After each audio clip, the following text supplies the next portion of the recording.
First of all, welcome. We're here in the presence of a couple of filmic geniuses, and it's an honor to be here and interview them.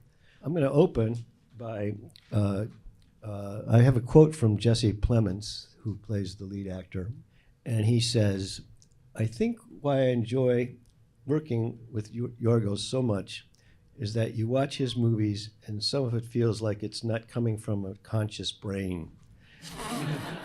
It's coming from something deep down in a collective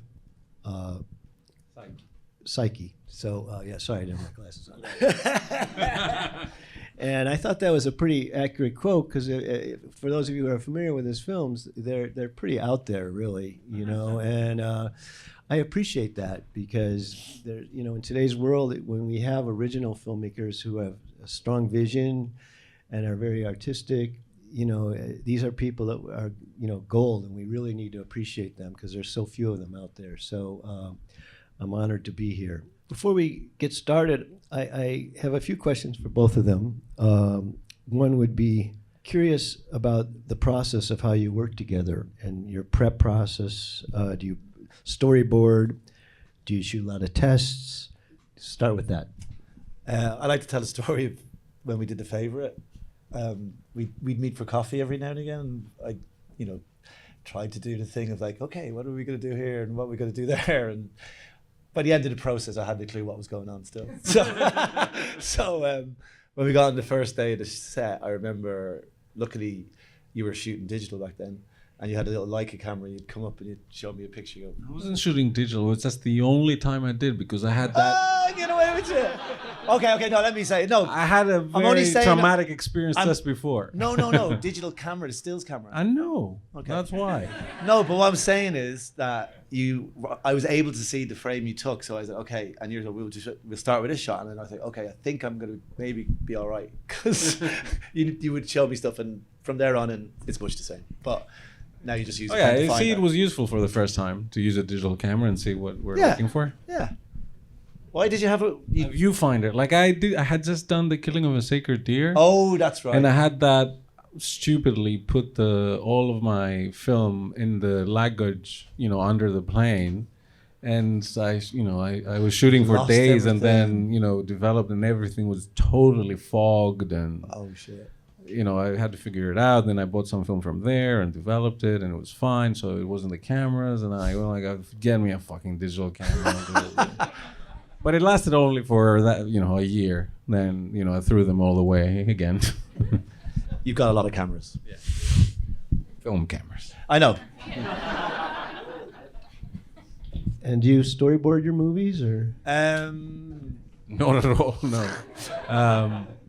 We did Poor Things, and that was the funniest thing, because you were, okay, we should storyboard this sequence for the reanimation scene of Bella Baxter, and we got a Hungarian graphic artist to come in and sit down with us, and he was like, yes, and you were like telling him what you wanted, and maybe shoot this way and this angle, and he went away for about 2-3 days, wasn't it? Quite a while, actually. And then he brought back stuff, and you started obsessing on the fact that it wasn't the right angle, which is, he hadn't fully cottoned on. So I just realized, point of doing it if why it's is the not point right? of doing it? So we kind of stopped after that, but it was quite funny to watch. I assume you go to the sets before you shoot and discuss things, or is that not how things? Have you heard all these interviews about Yorgos? You basically get there and hope, I think you want to, as I like to think, everything's in place, ready to be maybe done whichever way you feel is the right way to do it. We can put that into action. That's sort of the way I feel about the process. I mean, we do some tests beforehand. Plenty of tests, yeah. And there's, which is great. We kind of develop a little bit of a language, what kind of lenses we want to use, what kind of approach. After the first experience where I would just show you on a digital camera, then we started like testing a lot, figuring out what we want to do differently in each film. But it's not like short listing, or there's like a certain kind of rules. We come up with certain kind of rules. These lenses, the camera moves, it doesn't. It always needs to be anywhere else other than eye line, for example. Coming up with these things like this, and then each scene, have the actors come in, see what they're doing, and then decide how we're gonna shoot it. So you bring them in, you rehearse with the actors, and then you discuss together with the script person how we're going to shoot this, basically. Okay. I have a question. Do you usually just shoot one camera? Yeah, I mean, for the most part. I mean, This one's sometimes a bit different. Yeah, well, in Bugonia, how many have you seen the film? Oh, good. That's good. So there was some really long dialogue scenes where we thought it was going to be useful to have a second camera. So some of in a couple of scenes, some of the close-ups are 35 millimeter because there's this one camera that is relatively quiet, and all the other VistaVision cameras are extremely loud. So we couldn't utilize a second VistaVision camera. So there's some, usually we did the close-ups with a 35 a couple of times, and we only used 35 for a couple of shots on their car rigs, because there was, with each bump, I mean, we didn't want to put this one on the rig, so we put the loud ones, and then with each bump, we would hit, it would blow and stop, and Yeah. what was the problem? The belts. Did you know ever? The belts, yeah.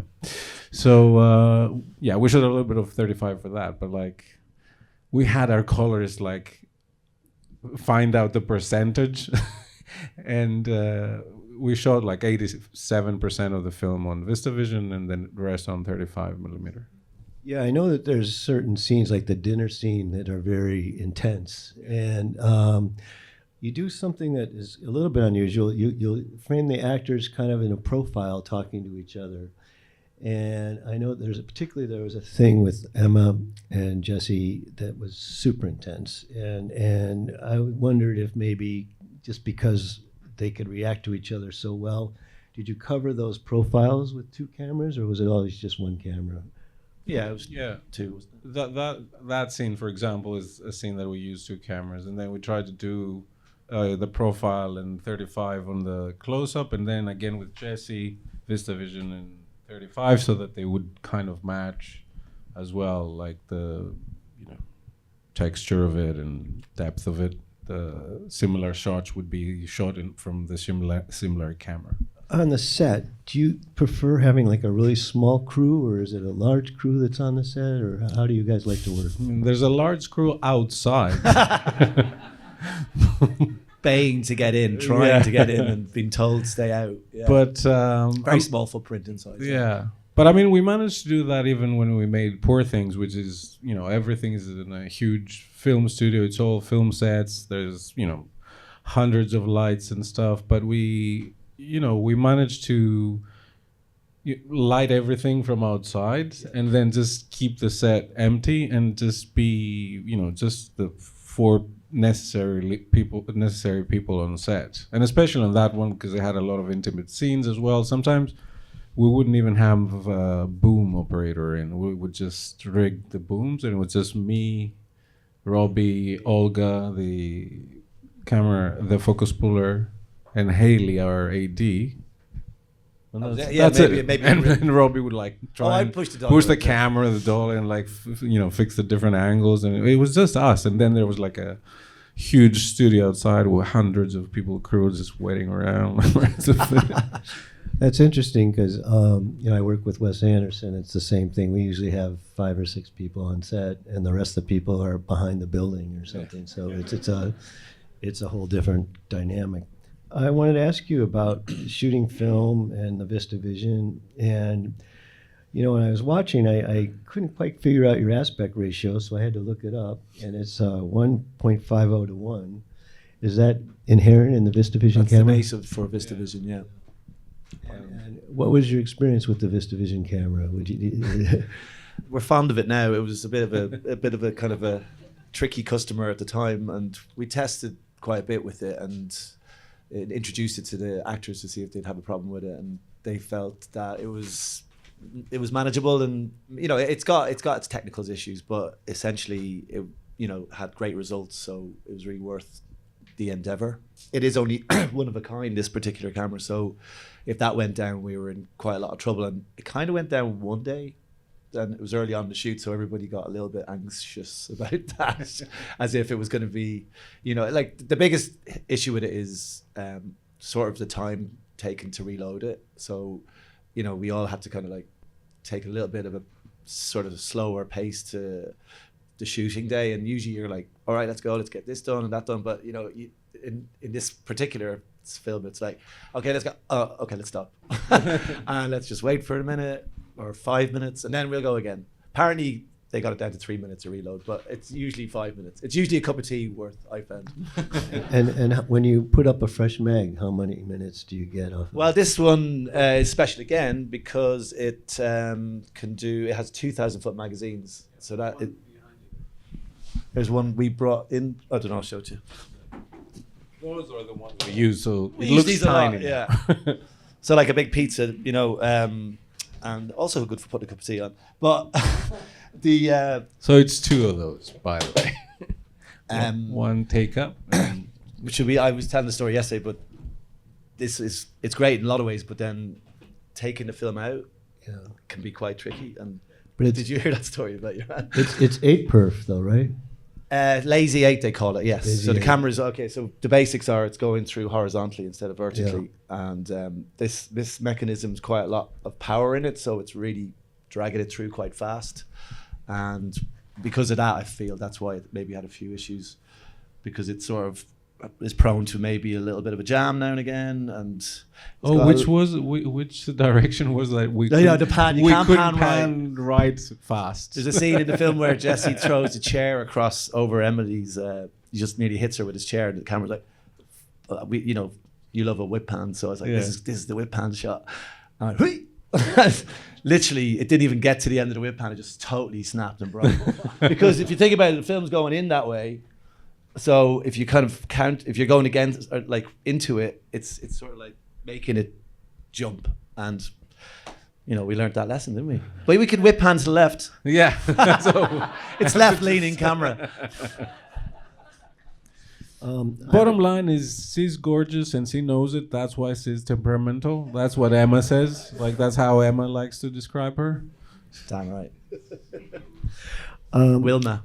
I have a question. Do you really stick to the script when you're shooting, or is there improvisation? I read that that scene at the dinner table, Aiden improvised that one line where he says, "I have to go to the bathroom," and what it does when you're watching the film is it's this really intense film, and then all of a sudden there becomes kind of a humorous moment that happens there. And do you welcome actors to improvise, or do you make them stick pretty much to the script? I mean, we do stick pretty much to the script, but when it makes sense, or sometimes to throw things out a little bit, which is always welcome, and have pleasant surprises and things like that, we do. And especially, I mean, just choosing to work with Aiden, who's never made a film before and he's autistic, was part of that. And I usually, in all of my films, I try and work with non-professional actors as well, and it creates this other kind of dynamic with trained, experienced actors anyway. So in a sense, it does throw things off a lot of the time. So you do that, and some of these things work, some don't, but even if they don't, it kind of informs the process and the scenes and how we do things. So I always welcome it. It's not like, don't say that, we're sticking to the script. Like we might say, maybe don't do it this time because it didn't really work, kind of thing. But yeah, we're open to accidents. There's a fair amount of kind of aggressive fights in the scene, and I'm wondering if you used stunt doubles for Emma, or did she do her own? You could have fooled me. I mean, it looked like she was actually into all that. I mean, she did quite a bit, but yeah, we did have stunt doubles for really hard falls, or in a wide shot or something. And for her to rehearse, so the stunt double would do the rehearsal, and then Emma would kind of do what it was a good sort of show her. I mean, they were all quite choreographed, so we had the stunt person to show her, and like, you know, he's afraid to do that thing where in the beginning when they kidnap her, he you know, jumps on her and they fall in the bushes and all that stuff. But you know, she did it like in the end, and it's like. And I'm just curious, because we're here at Kodak, could you talk a little bit about shooting film as opposed to digital? I know in my experience, when we shoot film, it seems like the crew who's on set is paying much more attention to what's going on. And when we shoot digital, I look around the room and everybody's on their phones or doing, you know, and it's just, I think Vittorio Storaro, who's a famous cinematographer, once said that, you know, when you're shooting film, everybody is concentrating so much that somehow that magically gets onto the negative as well, you know, and do you feel that's true when you shoot film, that people, you know, there's a limited amount of time in the camera and, you know, there's a slate that slaps, you know, and so people are much more focused and pay much more attention to the film. Would you say that's true? I think the producers are on their phone when you were shooting on film. Oh shit. But yeah, absolutely. I just think the quality is just so much more. You know, there's so much digital evolution that's gone on in the last 20 years, but for some reason everybody still seems to kind of like lean into watching films that have been shot on film and really get something out of them and glean something special out of them. So I you know, obviously digital is amazing and people can do a lot of stuff with it, but I think the simplicity and the kind of what you get out of just seeing the rushes come back from shooting on film makes you feel like you've got something like superpower, because it's so much nicer than watching digital rushes. Yeah. That's what I think anyway. Yeah, no, I think it kind of permeates everyone on set, like the notion of we're shooting this on film, because it has become kind of a scarcity. Yeah, as Robbie says, I definitely prefer the result, but I also love the process. You know, the fact that, you know, you're filming something and then there's like a transformation. You're not looking at a monitor with a soap opera image on it, and you just watch, you know, a shitty image, and you need to kind of imagine what it will look like, and then, as Robbie said, it comes back and it's kind of beautiful, even if it's not, you know, the best it could be. It's still better than, you know, if you had like a. Well, I'm very against digital, if you can, as you can see, but yeah, you're right. It's that kind of thing of being able to sort of move on quickly, knowing that that can be put to bed. That shot will be fine, and we're moving on now, because on digital you do tend to look at it and go, is that what we're getting? And that becomes like a slow process. Yeah, and also then I've done a couple of films on digital out of need, like with 200,000 euros budget kind of thing. So we really couldn't afford it. And that, like, even the post-production process is so unpleasant to me. Like, you work with this image, like, first of all, during editing, it all looks shit. And then you're depressed all that time, and then you go to the grade where you're gonna finally fix the image, and it's like fixing it. Like, things like, can we add texture? Those highlights, could we make them a little bit not so? And like the faces, what can we do? And maybe put a little bit of grain so that. And instead of like, going through a creative process where you're going like, wow, we have an image and like we can go this way or the other way. It's like trying and make it something, like try and make it not so aggressively sharp. And yeah, that's why you shoot a black and white film as well, because it looks so beautiful. Yeah. So yeah, it's all the process. Like, and I go like, why would I go through this process and not like do a process that, every part of it like gives you something, creative to work with, instead of like starting from, like, how are we going to fix this? We'll fix it later. We'll add some grain, Interesting. But I agree with you 100%. That's at least 10 real free rolls of film for us. I have one last question, and my question to each one of you is, when you were 10 years old, what did you want to be when you grew up? You're a basketball. Yeah, I guess my father was a basketball player, so I thought that I might do that. But I only did it until I was like 18, 19, and then I was like, well, maybe I'm not going to be that good. And yeah, just, yeah.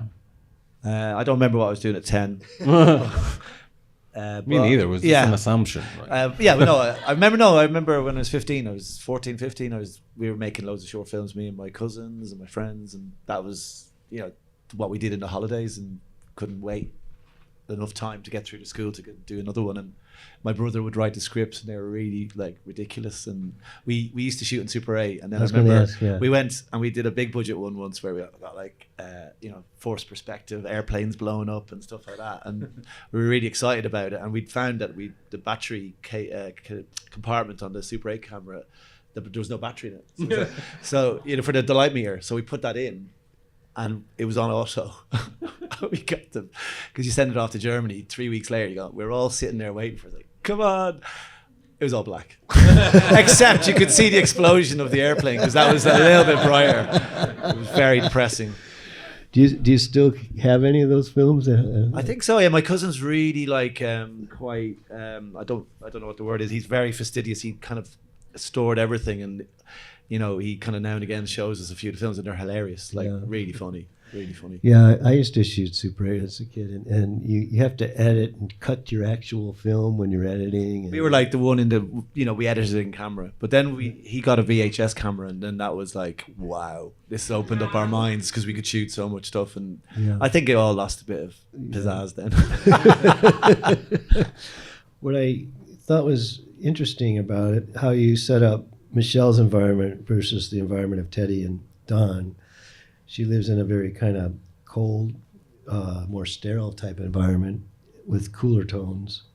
That one shot where she's wearing that mask, is kind of evil. It's often in wider shots. You do have the close-ups of her, but she's seen kind of from a distance oftentimes.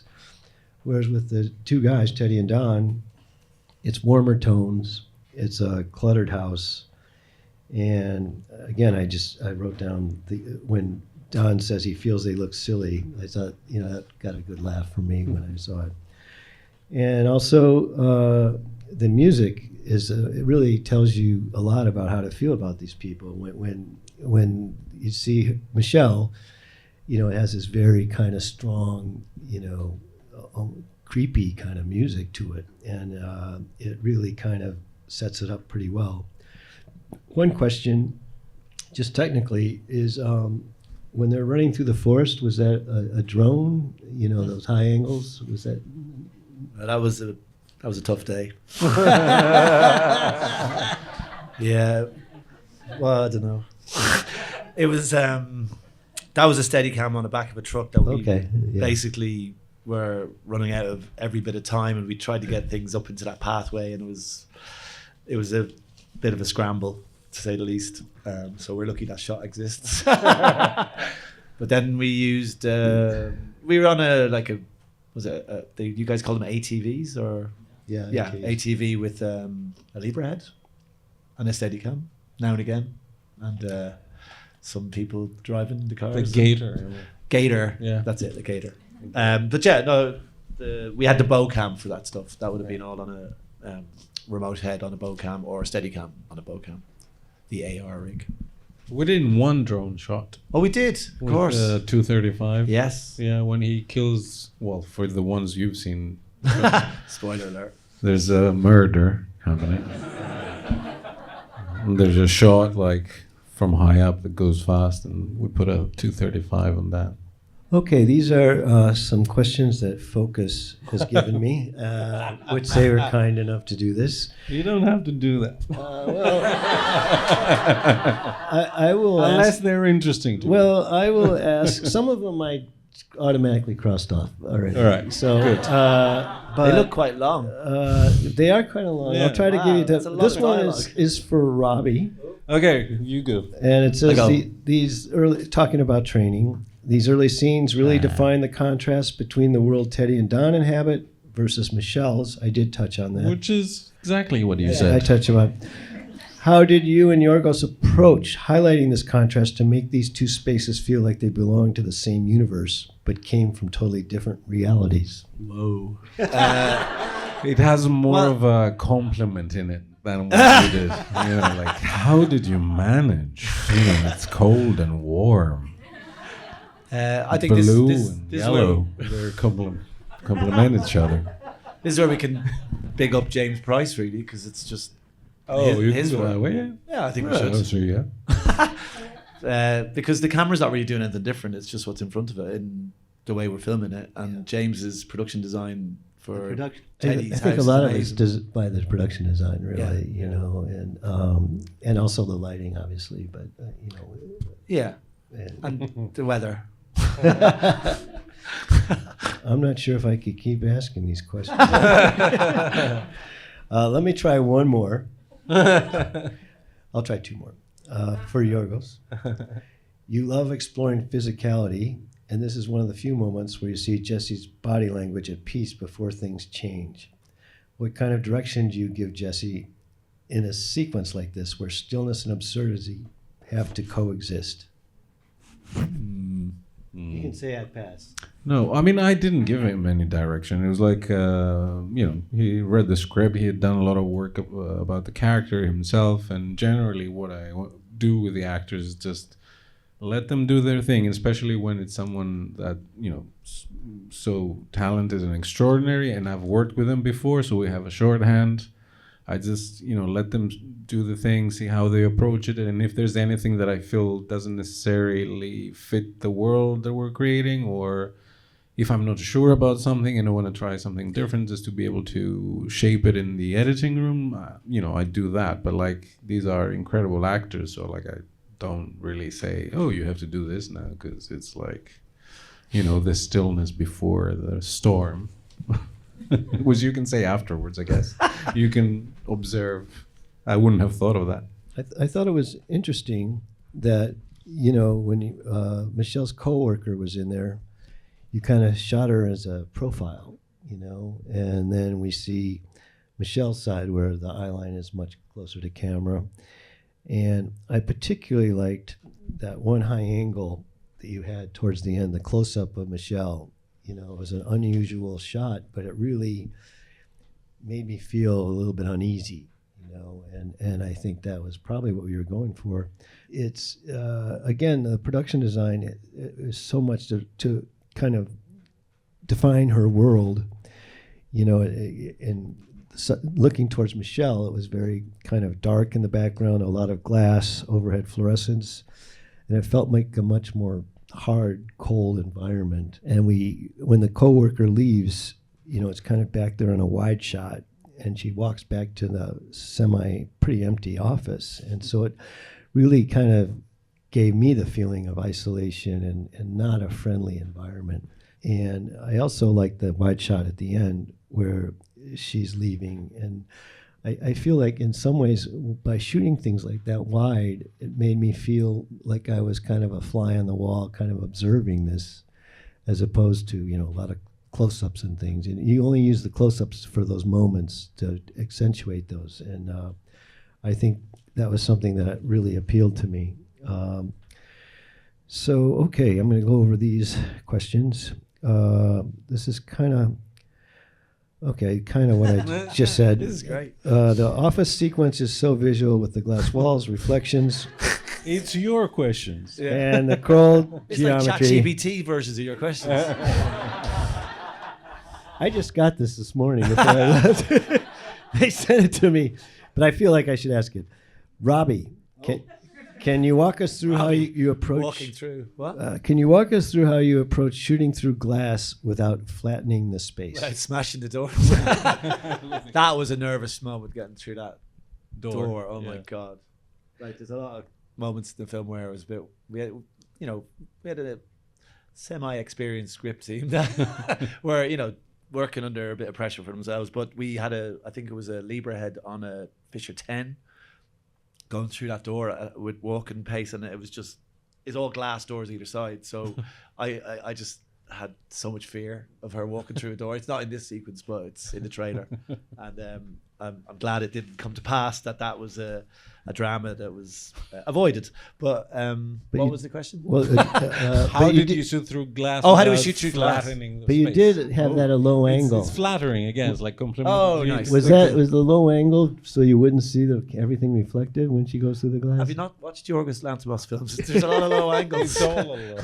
Which is It's always low and high. But that's why, the high one comes out of nowhere now and again. You're like, Yeah. what? So, the glass, it's again down to production design. We just were, letting James show us what he was going to do, and there's nice kind of plants behind the glass. I saw the remember. plant. Yeah, nicely done, the plants. Yeah, it was the one touch of give a little bit of organic, Yeah.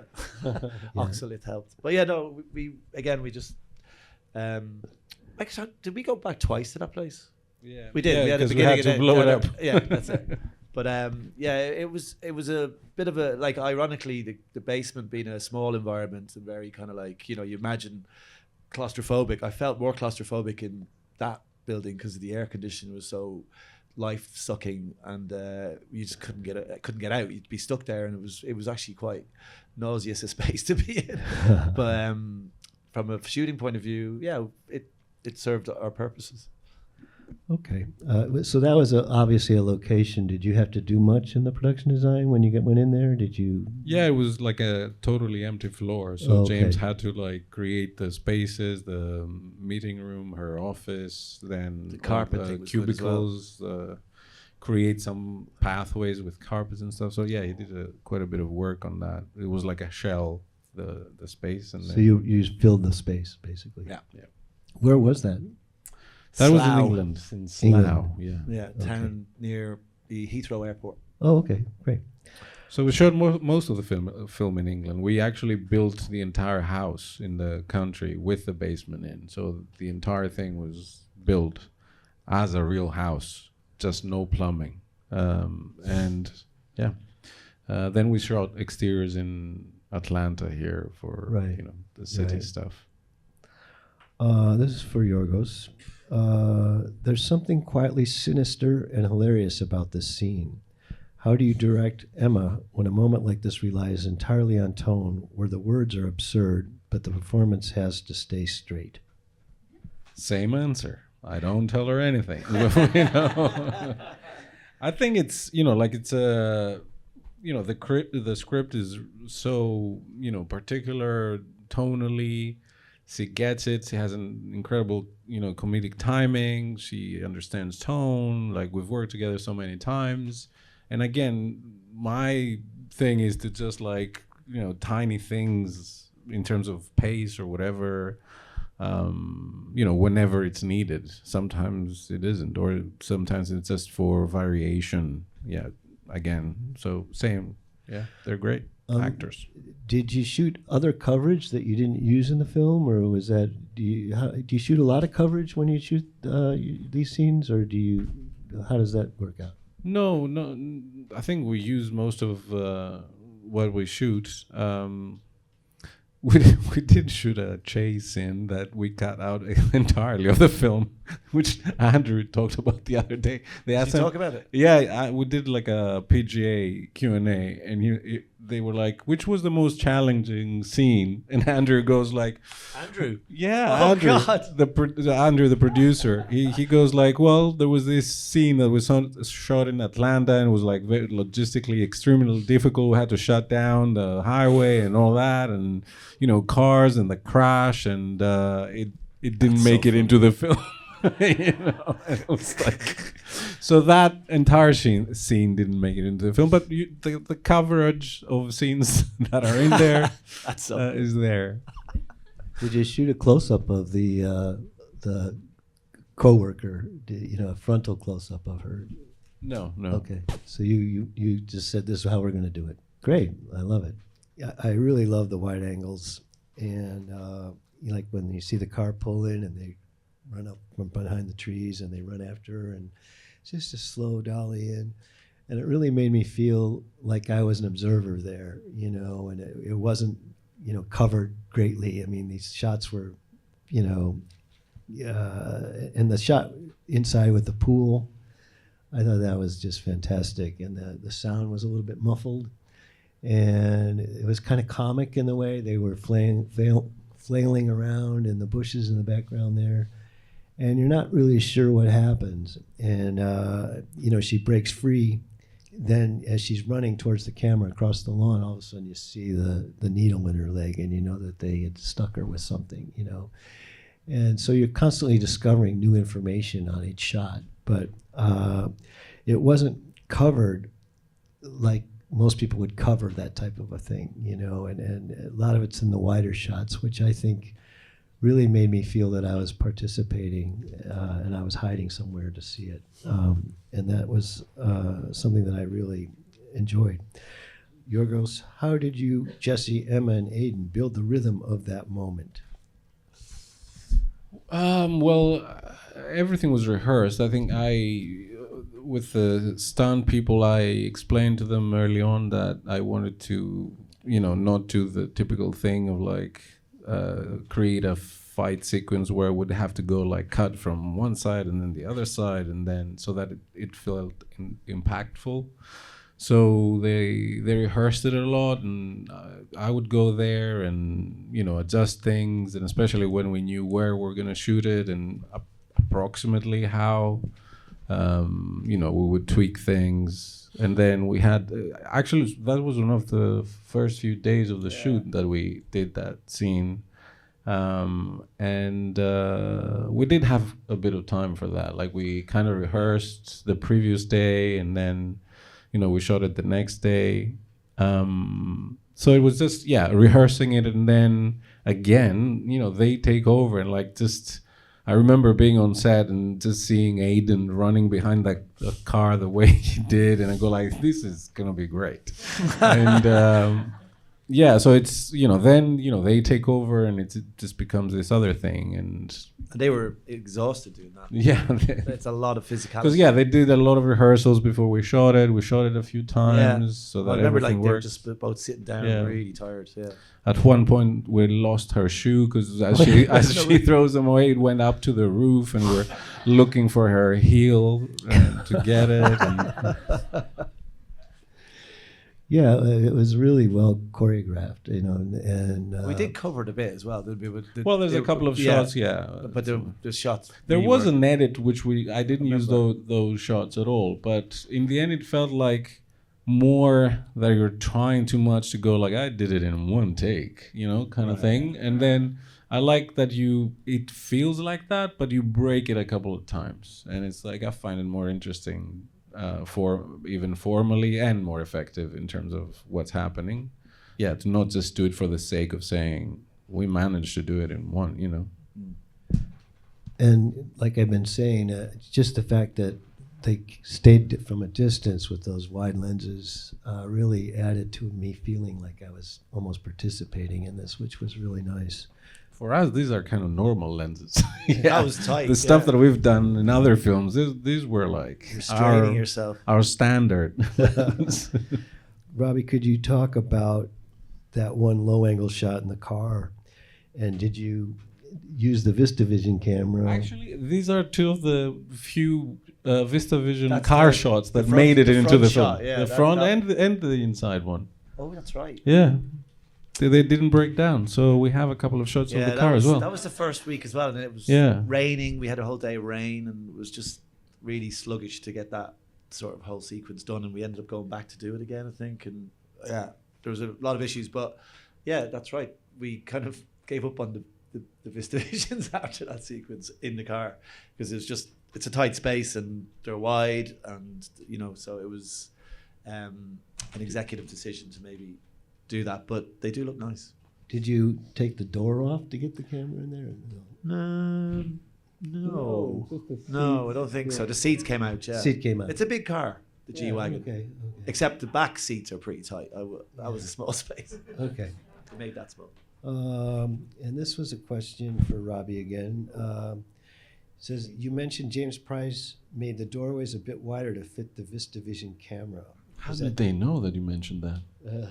I don't know. Is that like news just in? I think I said it a couple I just of got times. this morning. Did they? They've been. Oh, but you just said it. This is spooky. Whoa! Oh my God! So is that something that you did, that you had to make the doorways wider? He built it with.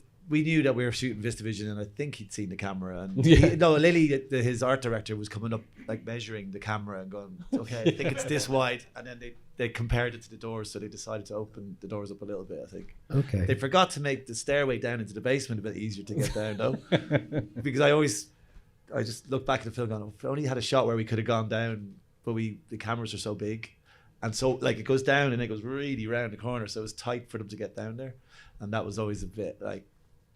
Is this downstairs? And we all knew it was downstairs, but sometimes it was hard to see. Can you put this camera in a Steadicam? No.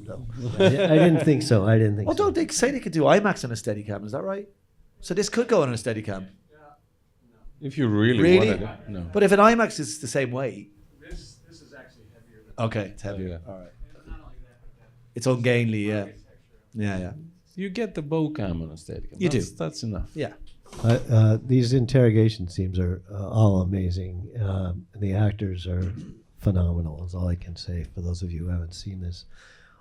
Question, did you build that basement? Because it's amazing.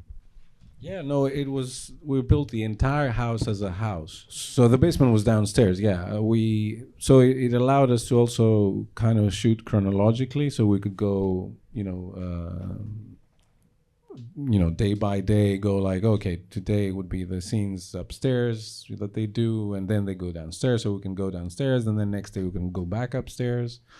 So it was very helpful for the actors, but for ourselves as well, because figuring out what you've shot before and how you've shot that, how to like make something different for the next scene and how they relate to each other.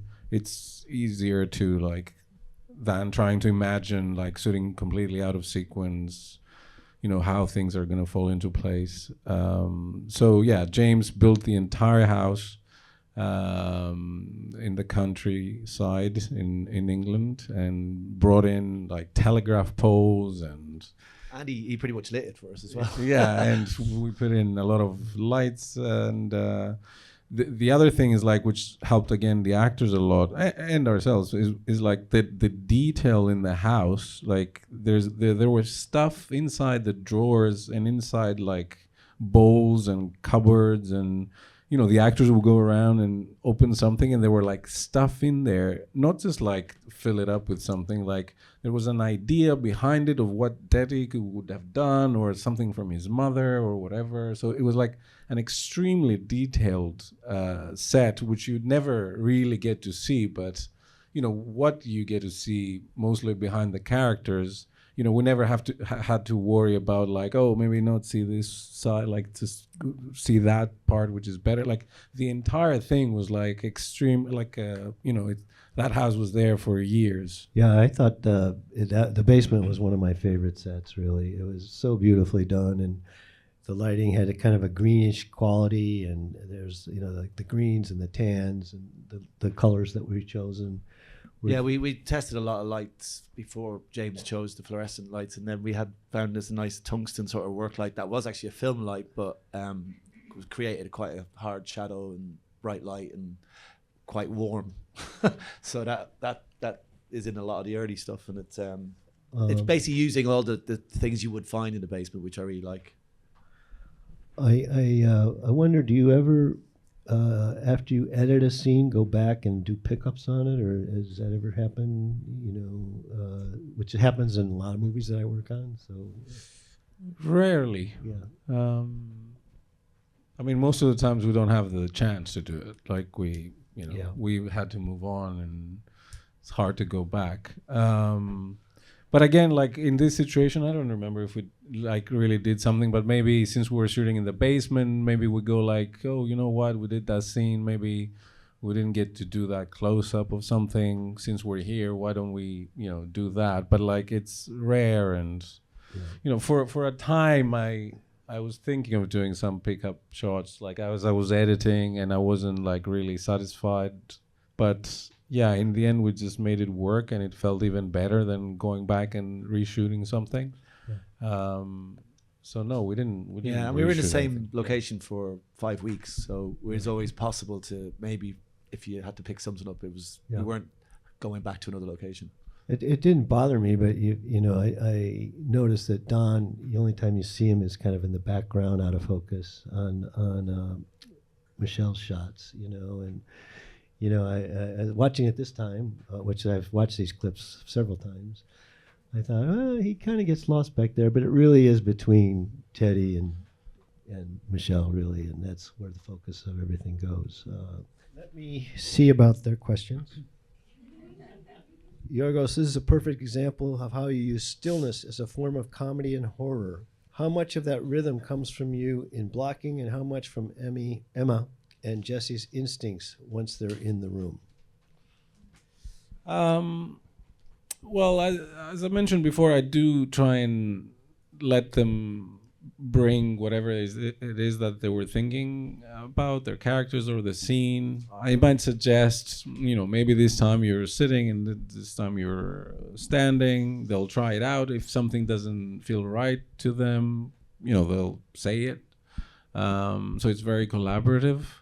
And when we decide how that's going, but we don't spend too much time. Like, we just want to get going and shoot something. And if we see that it's not working while we're shooting it, we might change it on the spot. Like, go like, you know what, like this standing thing, like it doesn't really make sense, and let's do it again, with you sitting, for example. So it's very organic. It's like involves the actors a lot, and me and Robbie are in the room, and as we said before, it's just us, and we can change things around very quickly. Just change the position of the camera or the lens or whatever, and do it again. We don't have any lights to move around on set. We don't have anything else. So it's quick to. That's why I love doing it this way as well. Other than the fact that I prefer how things look a little bit rough, I prefer the fact that you have this freedom of just going like, oh, let's put the camera here. Oh no, we put it there, or with I don't know. Like, maybe you do it standing now, and we throw that away that we just did, and it's like just moving the camera around, changing the actors, and no one else involved. And it's quick and it's organic to figure it out. Okay, well, I just want to say that basement is one of my favorite sets I've ever seen. It's just so beautiful, and what you don't see, you feel, I think, and I think that was a testament to you guys and your production designer as well. We still have a few minutes, so we're going to open this up for questions. Hi, I'm Destiny. Love the film. I love this collaboration.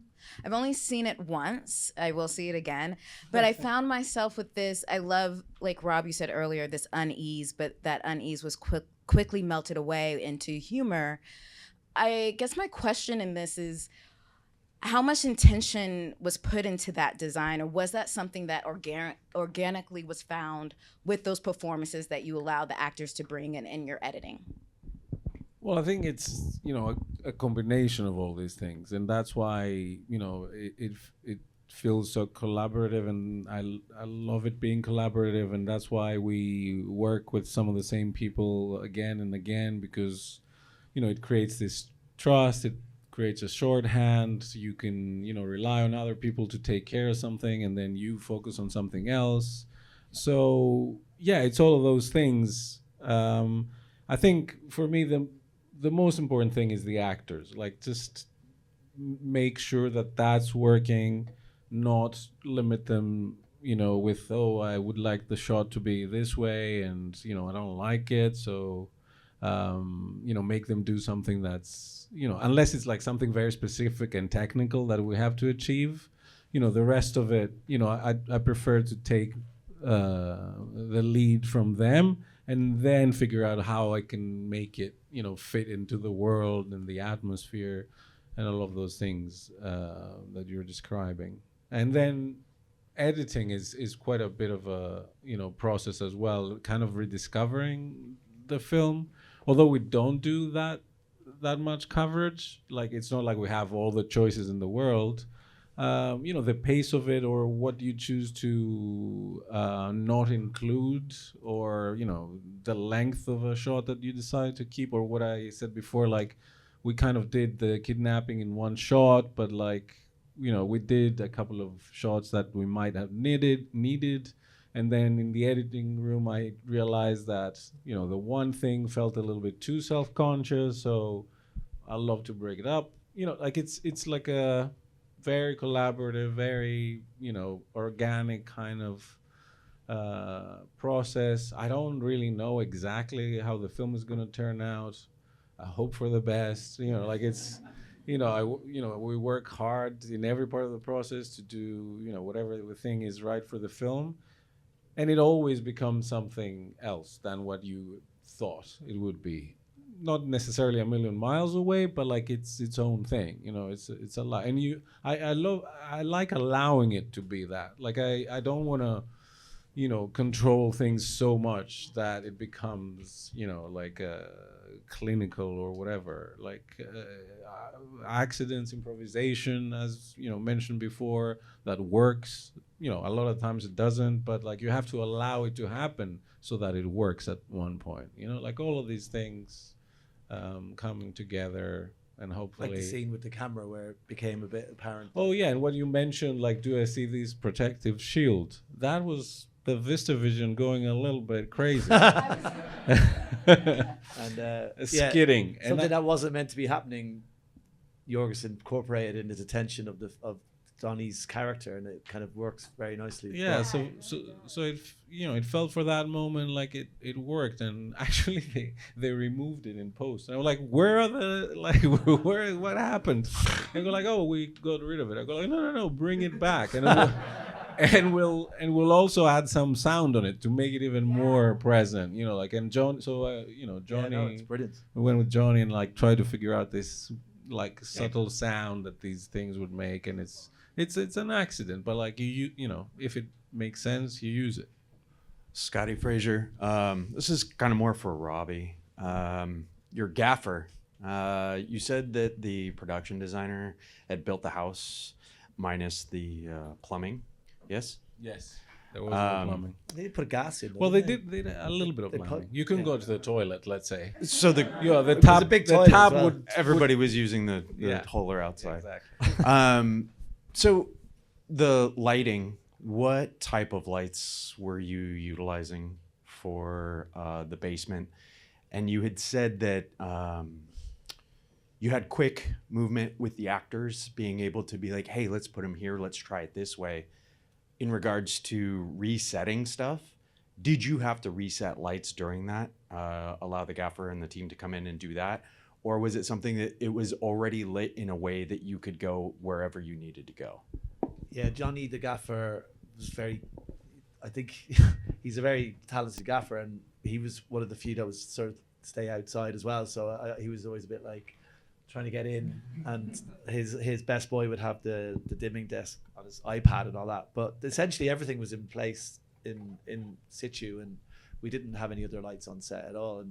And there would be a bit of a dimming up and down of certain sort of fluorescent lamps that were able to be controlled. But it was not in any way any other film lights brought in.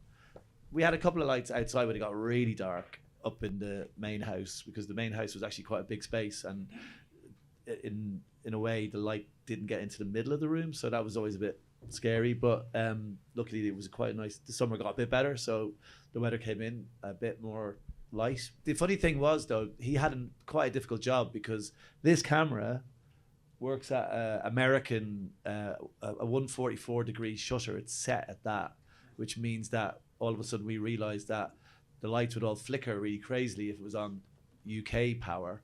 So we had to get another generator in just to power the fluorescence to the right thing for this camera. So that was a bit of a faff. And they wired the whole house for lights, which was a kind of like amazing undertaking. You forget how much work that is, like the wiring.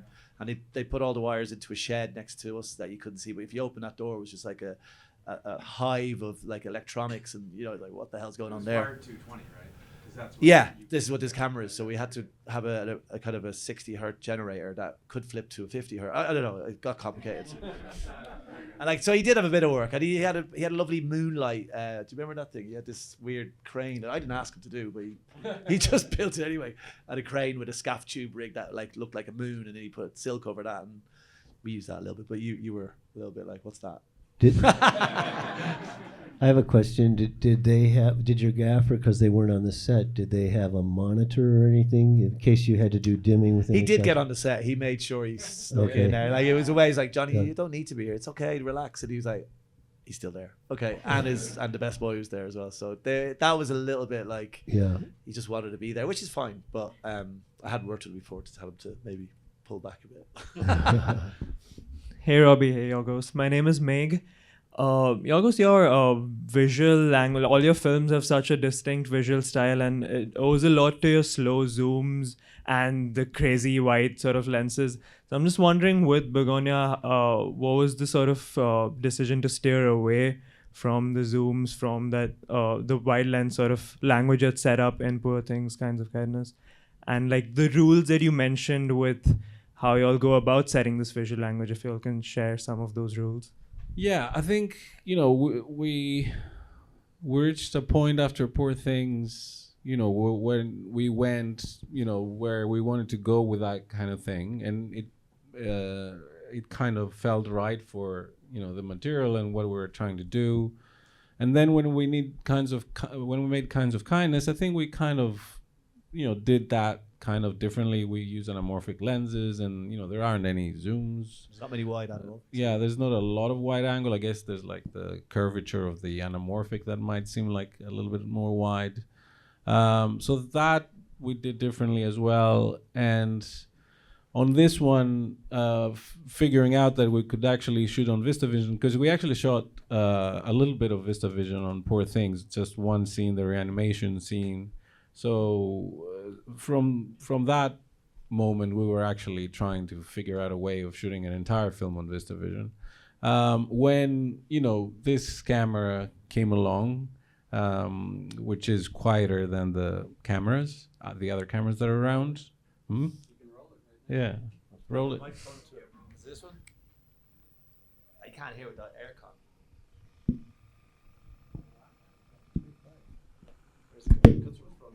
It's pretty quiet. Oh shit!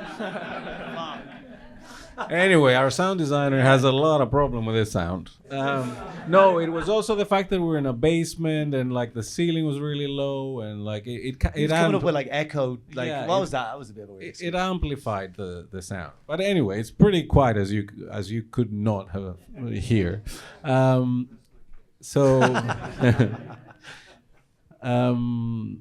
Was there film in it? I was going to say, is there film in it right now? To be fair, they have laced it up with film. Yeah. Yeah. Yeah. Okay. So, what was it? Oh, yeah. So when we discovered the camera that we could shoot the entire film on VistaVision, that comes with its own commitment. Like it was going to be huge. We're in the small spaces, so that meant that we were not going to be moving it around much. That was interesting in terms of like, whenever there's movement, it's going to be more noticeable, and we can do, create some kind of juxtaposition. Like as we saw the kidnapping scene, there's a lot of, movement with that and wide shots. But, when we were in the basement in the house, I think we decided that, the larger format kind of felt great for creating this kind of portraiture of the characters, like almost like medium format photography portraiture. And because it's a film that is really focused on this confrontation and this conflict of these people, it just made sense that we would concentrate on filming it that way. And we wouldn't necessarily want to see the entire space all the time, and use the wider lenses less. So less movement. And then there's also the macro world of the bees in a way. So went into a macro world, and then at the end kind of goes into a maximum world of the universe. So I think it's a fair middle ground that all these close-ups were sort of the bit in between. And they're the portraiture of the VistaVision is sort of one of its sort of best attributes, and it on a big scale it can do a good image, but on a tight sort of close up it sort of really outperforms other formats. And it's very quiet. And very quiet. Why didn't we just put a microphone on it, Johnny? Crazy might be a crazy question, but you made a crazy film, so you deserve it. Weird experiencing this film last night because not long ago we went to buy jewelry from this designer, who was very nice. We're building a relationship with them, and then all of a sudden they start telling us that they're partly related to aliens. This actually happened to us, and that their wife was partly related to aliens, and they have some alien trauma, and this is real. And so when I watched this film, I kept thinking about them the whole time, and I kept thinking maybe they were right. And then I was thinking, when you're approaching this movie and you're working with your heads of department, you're working with your cast, you're working with your crew, do you approach, because your stories are crazy, do you approach your story like, hey, this is a story that is really out there, but I think it holds themes that are true, that it's important? Or do you approach this story like, this is a reality and this could be true? I'm not sure there's a difference, to be honest. Like, you make stories, some of them are extremely fictional or fantastical or, very realistic or whatever, but if they don't somehow, have a dialogue, to use some of the language of the film, with reality, then there's no connection. So it doesn't matter the approach you have, how real it seems or not. The essence of it, and the characters in it and their dynamics and the story itself certainly speaks to a certain level to reality. Otherwise, it just doesn't work. If you're asking more specifically if I think that there are aliens, amongst us, I mean, I wouldn't rule it out completely. I don't know if they have, human form, but I mean, how can you, like, in this, vast universe, say that, oh, it's just us, Hi, my name is Eloisa. I have a question more about the music, the scoring choice. There's this one scene where Jesse's coming back from the bees into the house, and it feels like this ordinary moment, but the music is just so grandiose. What's your relationship like when you're scoring the movie and edit? And like, what are you, specifically with this one, what were you going for? Well, I mean, the process that we follow with Jerskin, the composer of the film, is, and especially on this film, might seem strange to some people, but precisely because I want to create these moments like the one you're describing, I didn't let him read the script before he composed the music, so I only gave him a few keywords, which were bees, basement, spaceship, and Emma Bold. And I went like, okay, you go write the music for the film and see you when you have something. Which is kind of the way we worked before. Like, he always composes the music before we shot anything. Like the 3 films that we've done together, Poor Things, Kinds of Kindness, and this one. He always composes the music before. But the prior 2 films, he had read the script. He had seen some visuals, not of the film, like visuals, like references and where we would shoot and the locations, not actual images that we filmed. I try to keep him away from that until he has the music, and then I take the music and I use it in the edit room. And sometimes I have to chop it up pretty, badly in order to fit, the duration and all that stuff. And that's only when I show him the film. And then he, whatever is not perfectly edited, he takes it and like makes it right. But all of the music has been composed beforehand.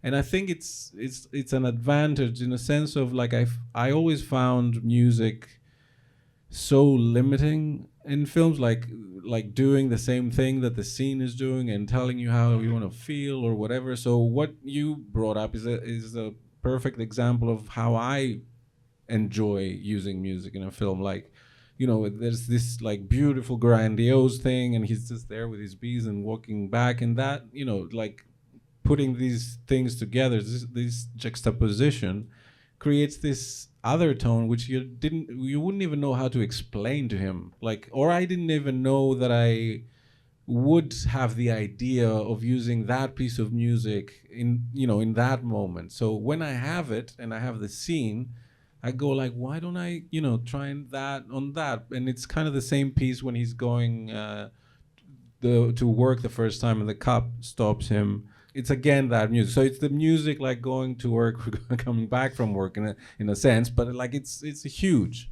So what we do is like he composes music, I give him feedback, which is like what I imagine we will need without really knowing myself. And I also told him go big, like think of an orchestra, let's just like make it big, don't hold back.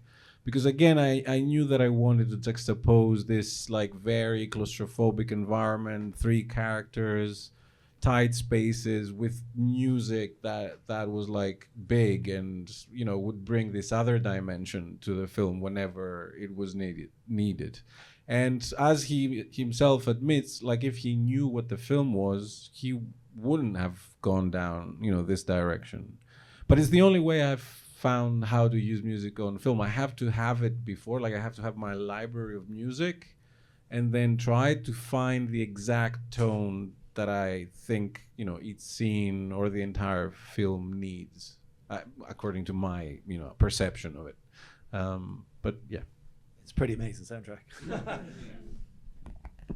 I just want to thank you all so much for being here. Thank This you. audience was very quick with their fingers because we put these tickets on sale and it was sold out within like minutes. Yeah. So I commend you all for being on top of your computers. And Yorgos, thank you for being here. Robbie, thank you for being here. Thank you. Bob, I hope you'll come back. We need a separate conversation with Bob about his work, but thank you all.